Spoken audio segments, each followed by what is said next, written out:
Hello friends, स्वागत है आपका डीएफए आईएएस प्लेटफॉर्म पर। दोस्तों, मैं आपको एमपीपीएससी के बारे में जो सिलेबस है आज उसका इंट्रो देने वाली हूँ, क्योंकि आपके पास मुश्किल से आज क्या हुआ है, 40 डेज बचे हुए हैं। 40 डेज आपका एग्जाम है 25 जुलाई 2021 को। तो उसके अकॉर्डिंगली हम क्या किए हैं, अनिल सर और मैंने क्या किया, एमपीपीएससी के प्रीलिम्स फोकस्ड, ठीक है, प्रीलिम्स टू फोकस होके हम क्या करेंगे, आपकी प्रिपरेशन करवाएंगे। तो इसमें आपके जो टोटल 10 यूनिट्स हैं, 10 यूनिट्स को हमने क्या कर दिया, अनिल सर और मैंने एक दूसरे के ऊपर क्या किया गया, रिस्पॉन्सिबिलिटी डाल के कि कुछ यूनिट्स आप कवर अप करवाएंगे, कुछ यूनिट्स मैं आपको कवर अप करवाऊंगी। तो उसी के अकॉर्डिंगली क्या होगा, मेरे को जो आपको यूनिट्स आज अब मैं आपको कवर करवाऊंगी 40 डेज का टारगेट लेते हुए। तो उसमें एक ब्रीफ इंट्रो मैं आप लोगों को देने वाली हूँ कि किस टाइम पीरियड में कौन सी यूनिट मैं आपको कंप्लीट करवाऊंगी। तो पहली यूनिट जो आपको मैंने पढ़ाने वाली हूँ वो है आपकी यूनिट 1। प्लस मैंने क्या किया है ना, आपके प्रीवियस ईयर्स के क्वेश्चंस को एनालिसिस किया है, और एनालिसिस करने के बाद मुझे जो पता चला है कि क्वेश्चंस कहाँ से ज़्यादातर अराइज होते हैं, ठीक है, उसी को हम क्या करेंगे, फोकस करते हुए चलेंगे। तो सबसे पहले यूनिट 1 को हम देखेंगे। यूनिट 1 जो है आपका, यूनिट 1 आपका कहता है कि मध्य प्रदेश का जो इतिहास है, संस्कृति है, ठीक है, कला के बारे में। तो मध्य प्रदेश के इतिहास, संस्कृति और कला के बारे में हम पढ़ेंगे, साहित्य के बारे में पढ़ेंगे। यहाँ पर आपकी टोटल, ठीक है, टोटल जो है आपकी 8 सब यूनिट्स हैं, ठीक है, सब यूनिट्स है। तो इन 8 सब यूनिट्स को हम पर डे के हिसाब से फैक्ट वाइज पढ़ेंगे, क्योंकि 40 डेज बच गए। तो मैं आपको डिटेल में तो पढ़ा नहीं सकती, हर एक टॉपिक को डिटेल में आप पढ़ेंगे तो 40 डेज तो आपकी एक यूनिट में ही अगर आप देखें तो लग जाएंगे, अगर आपको डिटेल स्टडी करनी है। बट आपको प्रीलिम्स फोकस्ड होकर करनी है तो आपको फैक्ट वाइज स्टडी ज़्यादा करनी पड़ेगी, एक्सेप्ट कॉन्सेप्ट बेस्ड, ठीक है। तो आपको क्या करना पड़ेगा, 8 यूनिट्स को मैंने 8 डेज में, ठीक है, अगर आप वो भी ना हो पाए तो 2 डेज प्लस आप डे ले लीजिए इसके रिवीजन, और रिमेनिंग इसका जो पॉइंट्स होंगे जो मैं मेरे से बाय चांस ऐसा हो सकता है ह्यूमन मिस्टेक या ह्यूमन एरर की वजह से छूट जाए, तो आप मुझे कमेंट सेक्शन में बता दीजिएगा, ठीक है। तो 8 डेज आपका क्या होगा, मैं आपकी ये यूनिट कवर अप कराऊंगी, प्लस 2 डेज आपके अकॉर्डिंगली जो टॉपिक्स इसमें बच जाएंगे उसको हम लेंगे। तो टोटल क्या हुआ, आपके 10 डेज में आपकी मैं यूनिट 1 कंप्लीट कराऊंगी। नेक्स्ट आते हैं हम यूनिट 3 एंड 4 में। यूनिट 3 एंड 4 को हम लोग कैसे करेंगे, पैरेलली स्टडी करेंगे। कैसे, क्योंकि आपकी जो यूनिट 3 है वो बोलती है मध्य प्रदेश का भूगोल, ठीक है। यूनिट 3 जो आपकी बोलती है एमपी का ज्योग्राफी, ठीक है। और आपकी यूनिट जो 4 है इसके भी 2 पार्ट्स हैं, इसमें आपकी इंडिया प्लस वर्ल्ड ज्योग्राफी, ठीक है। अब देखिए इन दोनों को मैं आपकी क्या कराऊंगी, पैरेलली स्टडी करवाऊंगी। कैसे, अगर मैंने इंडिया के आज भौतिक, जैसे आप देख भी रहे होंगे कि एक साइड हमारा इंडिया का मैप बना हुआ है जो मैंने ड्रॉ करके रखा है, और हमारी फर्स्ट क्लास ज्योग्राफी की होने वाली है। तो अपकमिंग क्लास जो होगी, तो जो ज्योग्राफी के जितने भी हम प्राकृतिक प्रदेश पढ़ेंगे उसी के साथ हम उसी डे पर हम क्या करेंगे, एमपी के भी प्राकृतिक प्रदेश पढ़ेंगे। यानी आपके एक दिन में 2 लेक्चर्स मेरी तरफ से प्रोवाइड किए जाएंगे। तो इंडिया के आपके जब हम भौतिक प्रदेश पढ़ेंगे तो एमपी के भी भौतिक प्रदेश, इंडिया के हमने पर्वत पढ़ी है तो एमपी के पर्वत, यहाँ के वन्य जीव अभ्यारण्य पढ़ लिए तो वहाँ के भी वन्य जीव अभ्यारण्य। तो ऐसे क्या करेंगे हम, कंपैरेटिवली 2 यूनिट्स को एक साथ कवर करेंगे, ठीक है। बचा आपका वर्ल्ड ज्योग्राफी। वर्ल्ड ज्योग्राफी में मैंने देखे क्वेश्चंस कैसे आते हैं कि नदियां, पहाड़, पर्वत, राजधानियों से ऐसे क्वेश्चन आते हैं, ठीक है। तो इनका हम क्या करेंगे, लिस्ट वाइज मैं आपको प्रोवाइड करवाऊंगी और साथ में आपको समझाते जाऊंगी, प्लस मैपिंग के साथ। क्योंकि ये पॉइंट जो है ना, ये जो ज्योग्राफी, आप जितनी मैपिंग यूज करेंगे ना आपकी जो चीजें हैं उतनी क्लियर होंगी। अगर ज्योग्राफी के एस्पेक्ट्स में आपको पढ़ना है, ठीक है, उसके साइड से पढ़ना है, तो आपको क्या करना पड़ेगा, मैपिंग को यूज करना पड़ेगा, ठीक है। देन है आपका, ये हो गया आपके यूनिट 3 एंड 4। अब इसमें टोटल देखिए 6 टॉपिक्स हैं आपके एमपी भूगोल से, ठीक है, एमपी ज्योग्राफी से, और बाकी के 7 टॉपिक्स हैं आपके कहाँ से, भारत एवं विश्व के भूगोल से। तो इन टोटल अगर आपको मैं देखूँ तो इसमें टोटल आपको 10 डेज लग सकते हैं, ठीक है। 10 डेज में मैं आपको ये पूरी दोनों यूनिट्स क्या करवा दूंगी, कंप्लीट करवा दूंगी विद फैक्ट्स, ठीक है।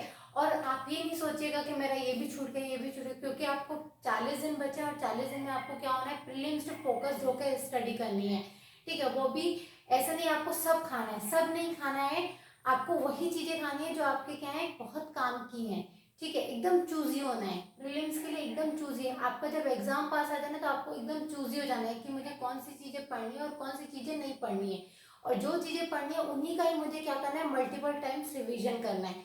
तो ये हो गई आपकी यूनिट 1, 3 एंड 4। नेक्स्ट जो मैं यूनिट आपकी लेने जाऊंगी वो है आपकी यूनिट 7। ठीक है, यूनिट 7 में भी हमने क्या कर दिया है कि जो पर्यावरण वाला पोर्शन है यूनिट 7 में, जो आपका एनवायरनमेंट वाला पोर्शन है, पर्यावरण वाला पोर्शन है, वो मैं लेने वाली हूँ। और पर्यावरण पोर्शन आपका, अगर आपने यूनिट 3 और 4 अच्छे से पढ़ी तो आपका पर्यावरण पोर्शन भी बहुत हद तक बहुत ही इजीली समझ में आ जाएगा। क्यों? क्योंकि पर्यावरण किससे संबंधित है, आपके भूगोल से संबंधित है। ठीक है, आपकी जलवायु किससे संबंधित है, आपको पर्यावरण किससे संबंधित है, तो आपके पूरे ज्योग्राफिकल कंडीशन से ही क्या है आपका रिलेटिव है। बच्चे इसमें 2-3 जो पॉइंट्स हैं जो मतलब आपके जो ज्योग्राफी में नहीं कवर अप किए जाएंगे, जैसे कृषि तकनीक हो गया, खाद्य प्रसंस्करण वाला टॉपिक हो गया, आपदा वाला टॉपिक हो गया, ये टॉपिक क्या होंगे मैं आपको अलग से, अब जैसे कृषि में तकनीकें पढ़नी है तो ये भी आपका फैक्ट है। ठीक है, अब आप तकनीक के अंदर नहीं जाने की, तकनीक को कैसे यूज किया जाता है, इसमें क्या होता है, नहीं, आपको तकनीक पढ़नी है, तकनीक के बारे में बस क्या करना है, सिर्फ डेफिनेशन बेस्ड आपको क्या करनी है, पढ़ाई करनी है। ठीक है, तो फैक्ट बेस्ड, तो कृषि तकनीकें हो गई, खाद्य प्रसंस्करण हो गया, और आपका नेक्स्ट हो गया आपदा वाला। तो ये हम तीनों टॉपिक को कवर अप कर देंगे, तो मुश्किल से इसमें आपके लगेंगे 4 डेज। ठीक है, तो ये आपका 4 डेज। नेक्स्ट है आपकी कौन सी यूनिट जो मैं लेने वाली हूँ, जो पूरी इंडिपेंडेंट यूनिट है, वो है आपकी सूचना एवं संचार प्रौद्योगिकी। ठीक है, अब ये जो आईटी और कम्युनिकेशन वाली जो टॉपिक है आपका, ये जो यूनिट है यूनिट 9 जो है आपकी, ये बहुत ही इंपॉर्टेंट यूनिट है, क्योंकि आप लोग पता है आप लोग पूरा टेक्नोलॉजी के फील्ड में, टेक्नोलॉजी में ही घूम रहे हैं। ठीक है, मैं आपसे कनेक्ट हो रही हूँ तो यूजिंग टेक्नोलॉजी। ठीक है, तो टेक्नोलॉजी के फील्ड में आपके क्वेश्चंस कैसे आते हैं बेसिकली, जैसे अब इतना सोशल मीडिया का यूज़ बढ़ गया है तो आपके साइबर क्राइम्स भी बहुत यूज बढ़ गया है। साइबर क्राइम्स में जो वर्ड्स हैं हम लोग डेली यूज़ तो करते हैं, बट हम उनकी एग्जैक्ट मीनिंग नहीं पता करते हैं। ठीक है, तो हमें क्या करना है, जो डेली यूजिंग की वर्ड्स हैं जिनसे हम रेगुलर क्या होते रहते हैं, जिनसे हमारा सामना होते रहता है, उन वर्ड्स को क्या करना है, हमें उनकी एग्जैक्ट डेफिनेशन और उनकी एग्जैक्ट मीनिंग को बस क्या करना है, समझना है। ठीक है, तो यहाँ पर हम जो संचार प्रौद्योगिकी वाला जो आपका यूनिट है, जिसमें आपकी टोटल 5 सब यूनिट्स है, इन 5 सब यूनिट्स को हम क्या करेंगे, विद आपके टॉपिक वाइज यानी कीवर्ड्स। यहाँ पर आपने कीवर्ड्स देख लो, आप अगर कंप्यूटर पढ़ोगे तो जैसे आपका क्वेश्चन आया था जेएसपी का फुल फॉर्म बताइए, वायरस का फुल फॉर्म बताइए, तो आपको क्या करना है, सिर्फ कीवर्ड्स बेस्ड पढ़ाई करनी है। अगर आपको प्रीलिम्स बेस्ड पढ़ाई करनी है तो फोकस्ड होकर। ठीक है, तो यहाँ पर हम क्या करेंगे, कीवर्ड्स को ज्यादा फोकस करके क्या करेंगे, पढ़ाई करेंगे, plus definitions, definition and meaning. ठीक है, डेफिनेशन एंड मीनिंग, ये हो गया आपके यूनिट 9। इसमें आपकी जैसे 5 सब यूनिट्स है तो इसमें आपका 5 डेज लगना क्या है, मस्ट है। तो ये आपके 5 डेज यहाँ पर। अब जो है मैं आपकी लेने वाली हूँ वो है आपकी यूनिट 8। यूनिट 8 में मैं आपका क्या लेने वाली हूँ, एमपी का करंट अफेयर, एमपी का करंट अफेयर्स। ठीक है, इसमें मैं आपके लूंगी 5 डेज। ठीक है, क्योंकि करंट अफेयर से बेसिकली खेलकूद की जो एजेंसीज है, ठीक है, खेलकूद से संबंधित आपके व्यक्तित्व हैं, ठीक है, उनसे ही क्वेश्चंस आते हैं कि ये एक व्यक्ति कौन से खेल से संबंधित है, और पर्सनैलिटी से संबंधित आ जाते हैं। ठीक है, कौन से जो एक वर्ड आ जाएगा कौन से खेल से संबंधित है, इस खेल की अकादमी हेडक्वार्टर कहाँ है, अकादमी की स्टेडियम कहाँ है, ऐसे क्वेश्चन ही आते हैं। ठीक है, तो ये क्वेश्चंस मैं आपके करंट अफेयर्स में पूरे कवर अप करवाऊंगी योजनाओं के साथ। ठीक है, तो अब आप देखिए कि टोटल आपके कितने डेज मैं ले रही हूँ मेरी यूनिट्स कंप्लीट करवाने में। तो आपका यूनिट 1 के 10 डेज, यूनिट 2, 3 एंड 4 के 10 डेज, फिर यूनिट 4, 7 में आएंगे हम जब पर्यावरण पढ़ेंगे तो उसके 4 डेज, यूनिट 9 को हम ले रहे हैं 5 डेज, और आपकी यूनिट 8 में जब हम एमपी करंट अफेयर्स पढ़ रहे हैं तो उसको दे रहे हैं हम 5 डेज। ठीक है, तो 10 प्लस 10 20, 20 प्लस 4 24, 24 प्लस 5 29, ठीक है, 29 प्लस 5 आप क्या ले लो 34 डेज, ठीक है।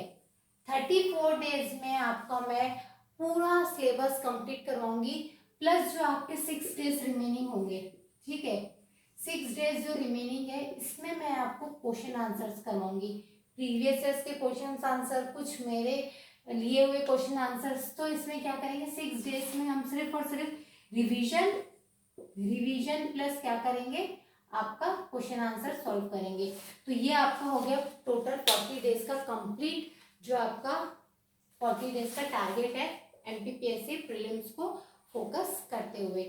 तो आप लोग प्लीज, मैं अगर आपको ट्रस्ट है तो आप इसे फॉलो कीजिए, ठीक है, डेफिनेटली आपको इससे कुछ बेनिफिट ही मिलेंगे, ठीक है, मेहनत आपकी कभी वेस्ट नहीं जाएगी। तो आप चार्ट को सोचिए, नेक्स्ट क्लास हम क्या करेंगे, ज्योग्राफी की आपकी लेंगे, एमपी ज्योग्राफी की।